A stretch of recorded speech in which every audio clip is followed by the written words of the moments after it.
Good morning everyone. My self Neha Chandrakar. आज का हमारा टॉपिक है functions of complex variable. Complex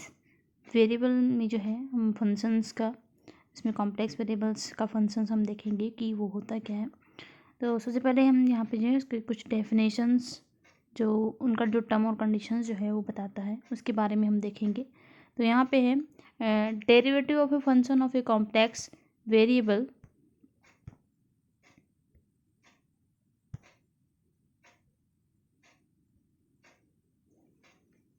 first में। तो derivative of a function of a complex variable में देखते हैं एफ डैश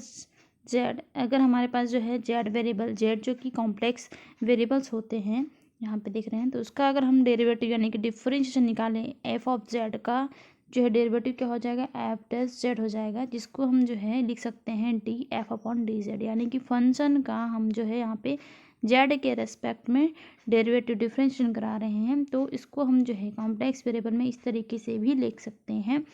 इस फंक्शंस को। Limit of del z tends to zero del f upon del z is equals to, अब यहाँ पे देखेंगे डेल जो है हम एक छोटी सी राशि ले लेते हैं यहाँ पे, तो यहाँ पे function of z plus del z हो जाएगा, डेल एफ की जगह minus f of z upon del z. To define a unique derivative at a point z the limit must exist the at z. तो इसमें जो है यहाँ पे एक यूनिक डेरिवेटिव को जो है जेड पॉइंट पर डिफाइन करने के लिए जो है इसका लिमिट जो है हम क्या करेंगे,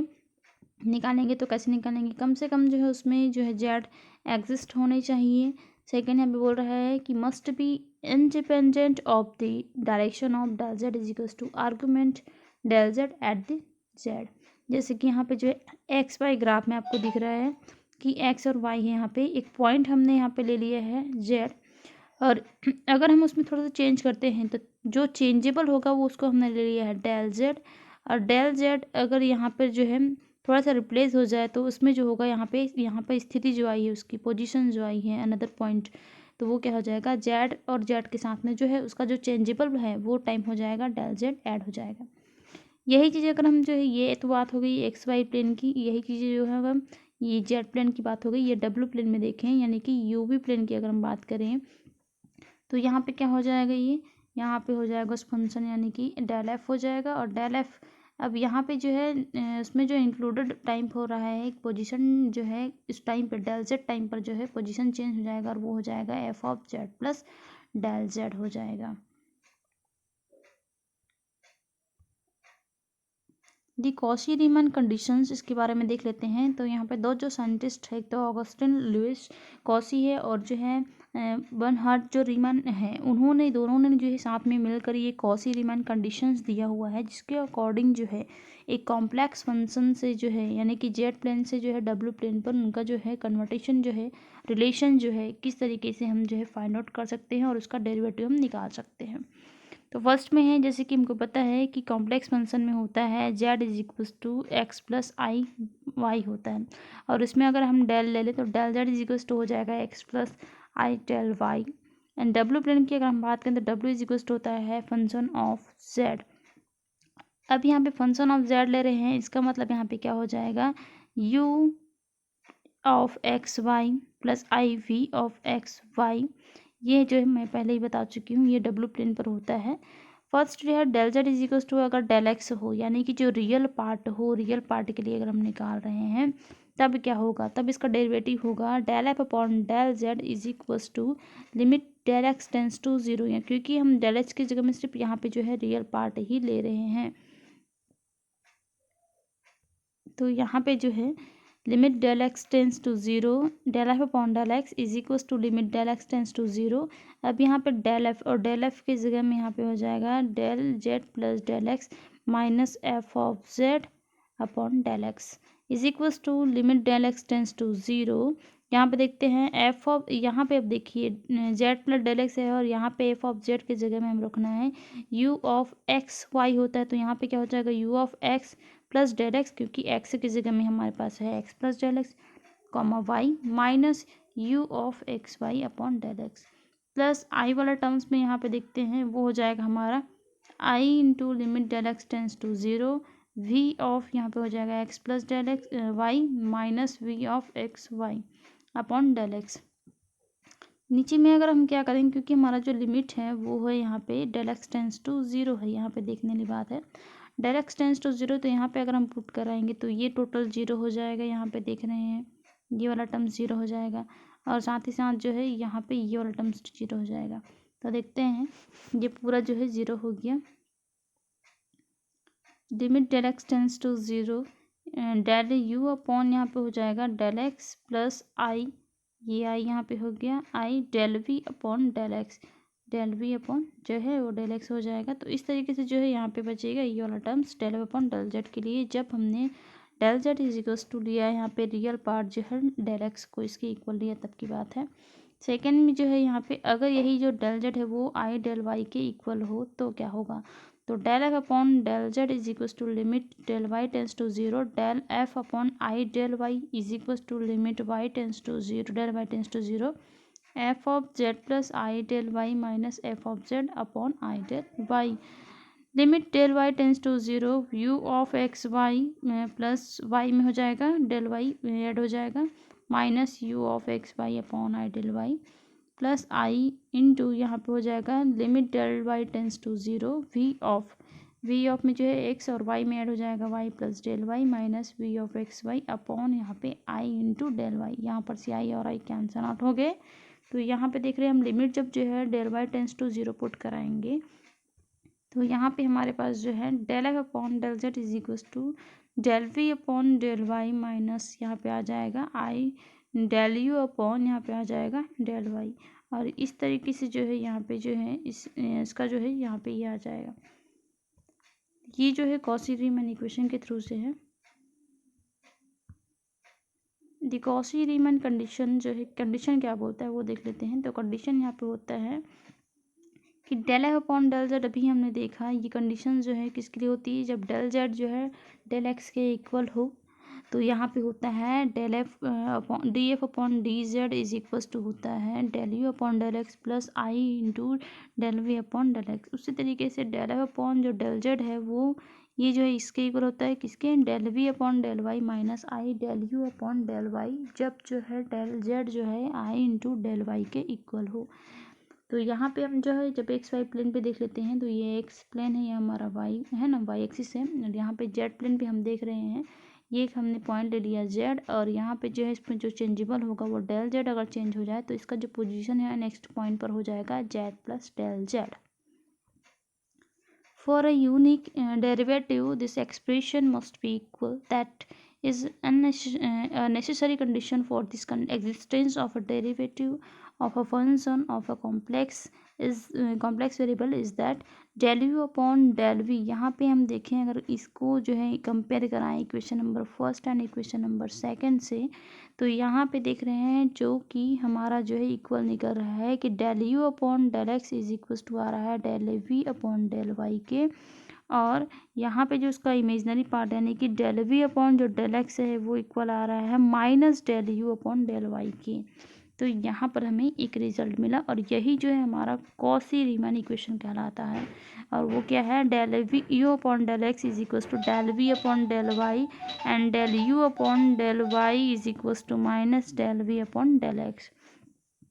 We provided that if del f upon df upon dz exist Cauchy Riemann condition, और ये जो है हमें तभी मिल सकता है इसका डेरिवेटिव फंक्शन का जो है एफ का जेड के रेस्पेक्ट में जो है जेड के फॉर्म में उसका डेरिवेटिव तभी मिल सकता है जब वो क्या हो, कॉची रीमन कंडीशंस को सेटिस्फाई करता हो। तो स्टूडेंट जब भी आपको जो है क्वेश्चन में दिया जाए कि इसका डेरिवेटिव फाइंड आउट करना है तो आपको जो है सी आर इक्वेशन यानी कि कॉची रीमन इक्वेशन जो है वहाँ पे शो करना पड़ेगा, वहाँ पे सेटिस्फाई कराना पड़ेगा। नेक्स्ट में हम देखते हैं, नेक्स्ट पे prove to Cauchy Riemann conditions is equals to D F upon D Z exist sufficiently, वो हमारा जो है नेसेसरी कंडीशंस था। अब जो सफिशियंट कंडीशन के लिए हम देखेंगे तो जैसे कि यहाँ पे जो है हमारे पास ये चीज़ें अवेलेबल है।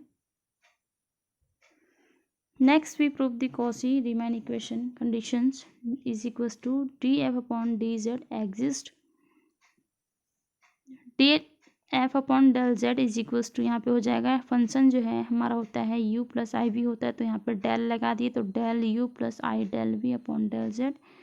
और इक्वल हो जाएगा यहाँ पे डेल यू दिख रहा है तो यहाँ पे क्या हो जाएगा, वो हमारा हो जाएगा del you upon del x plus del you upon del y into del y, plus i condition पे भी हो जाएगी अपॉन डेल जेड हो जाएगा x plus del i del y. यहाँ पे हम देख रहे हैं ये जो है हमारे पास जो है इन दोनों कंडीशन पे है ना, ये हमारा जो है डेल एक्स कॉमन निकल गया, और यहाँ पे हम देख रहे हैं ये दोनों कंडीशन पे दोनों है ना केसेस में ये डेल वाई कॉमन निकल गया, तो ये हमारा आ गया del X common del Y common, और नीचे में del X upon del Y I del Y है। अब यहाँ पे हमारे पास एक चीज़ और मिल रही है कि कॉची रीमैन इक्वेशन का अगर हम यूज़ करें तो यहाँ पे देख रहे हैं हम del you upon del X ये plus I del we upon del X same है डेल एक्स, प्लस यहाँ पे हम देखते हैं del you upon del Y को हम यहाँ पे लिख सकते हैं minus del we upon del x, plus I into del we upon del Y को लिख सकते हैं del you upon del X, यानी कि जितने भी वी वाले यहाँ पे जो है डेल वाई के साथ जितने भी मल्टीपल है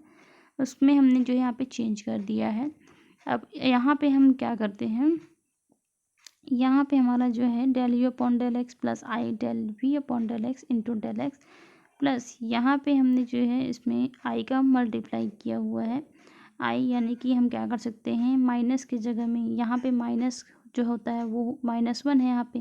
है ना, तो यहाँ पे है इसको हम यहाँ पे आई स्क्वायर लिख सकते हैं क्योंकि हमको पता है आई स्क्वायर इज इक्वल टू होता है यहाँ पे -1, तो हम वही काम करते हैं यहाँ पे आई स्क्वायर अगर लिखते हैं तो यहाँ पे क्या हो जाएगा आई कॉमन निकाल लिया, अब आई कॉमन निकाले तो यहाँ पे बचा क्या एक आई बचा हुआ है, तो ये हो गया del we upon del x into y plus del you upon del x. यहाँ पे देखते हैं हम del you upon del x plus I del we upon del x into del x, यहाँ पे जो है दोनों चीज़ें सेम है, यहाँ पे ये टर्म्स और ये वाला टर्म्स देखेंगे तो दोनों चीज़ें सेम है, del you upon del x plus I del we upon del x, तो ये कॉमन निकलने के बाद यहाँ पे बचेगा डेल एक्स प्लस आई डेल वाई अपॉन में यहाँ पे नीचे में है डेल एक्स प्लस आई डेल वाई, ये दोनों जो है यहाँ पे इरेज हो जाएंगे कैंसिल आउट हो जाएंगे और बचेगा हमारे पास सिर्फ del you upon del x plus I del we upon del x. तो ये हमारा जो है सफिशिएंट कंडीशंस था,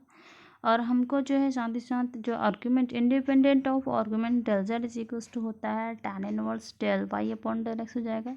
क्योंकि हमें जो है relation between the Cartesian and polar form हमको पता है कि r square is equals to होता है x square plus y square and theta is equals to होता है tan inverse y by x, तो यहाँ पे जो है थीटा यानी कि वही होता है हमारा आर्गूमेंट ऑफ जेड होता है, तो अगर मैं यहाँ पर डेल जेड ले लूँ तो यहाँ पे क्या हो जाएगा del y upon del x हो जाएगा।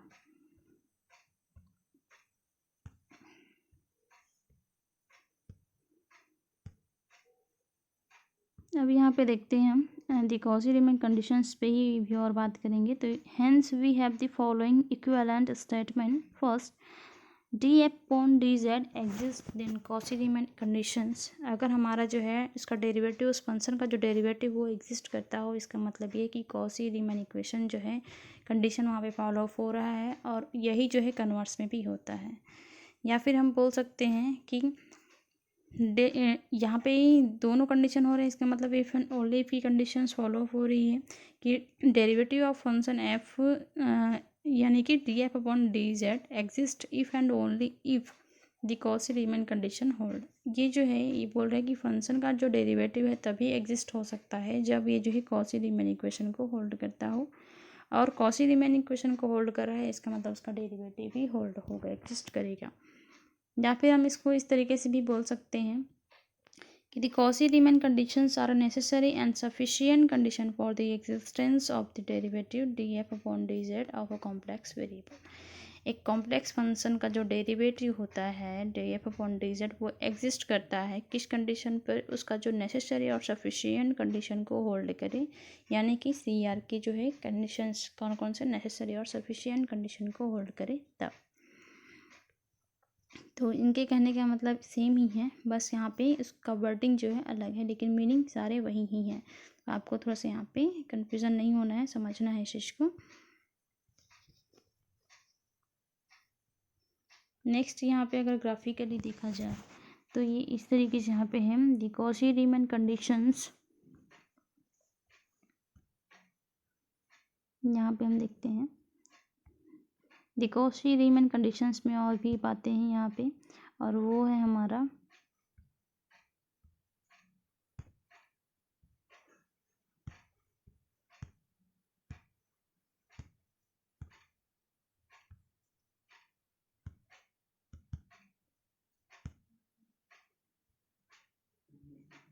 we say that function is analytic at the point of the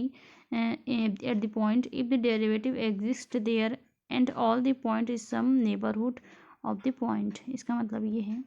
कि किसी फंक्शन कोई फंक्शन जो है ऐप जैसे कि हमने ले लिया वो जो है एनालिटिक होगा एक उस पॉइंट पर यदि जो है उसका जो डेरिवेटिव जो है एग्जिस्ट करता हो। इसका मतलब यही है कि फंक्शन से जो है एनालिटिक तभी होगा जब उसका डेरिवेटिव यानी कि D F upon D Z जो है एग्जिस्ट करे, और ये जो है तभी एग्जिस्ट होता है जब वो जो है सी आर इक्वेशन को फॉलो अप करता है तब। सेकंड में हम f z is f of z is said to be analytic in a domain D if the derivative exist at each point in D. यहाँ पे जो है एक और यहाँ पे एनालिटिक फंक्शन की ही बात हो रही है। तो एफ ऑफ जेड जो है वो एक एनालिटिक तभी कहलाएगा एक डोमेन रेंज डी पे यदि जो है उसका डेरिवेटिव जो है एग्जिस्ट करता हो उस पॉइंट पे, है ना, इन अ range D.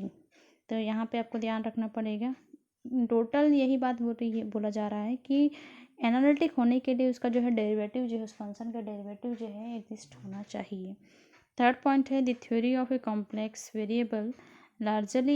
exploit the remarkable properties of analytic function।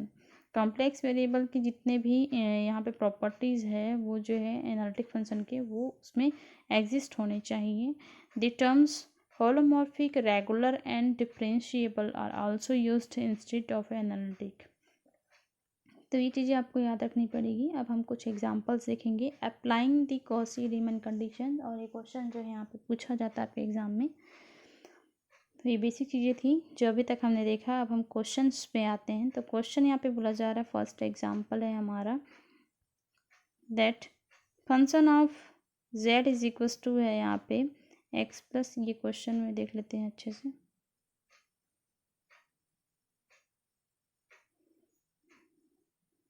तो यहाँ पे हम जेड इज इक्वल्स टू दिया गया है एक्स प्लस आई वाई, जिसको हम जो है अच्छे से लिख सकते हैं यहाँ पे। यही जो है हमारा